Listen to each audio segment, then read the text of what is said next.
สวัสดีค่ะเสาร์วันศุกร์เนาะค่ะมื้อนี้เนาะหนาวบ่เนาะพี่น้องเอ้ย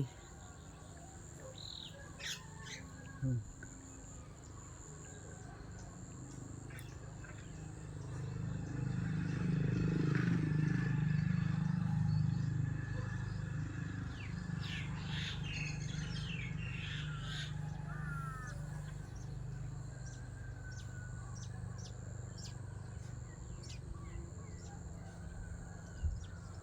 บรรยากาศรอบๆบ้านนี่แหละค่ะ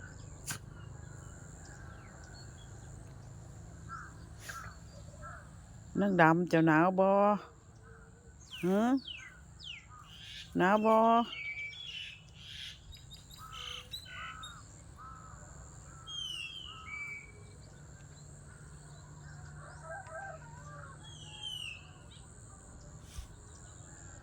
มื้อนี้บ่มีลม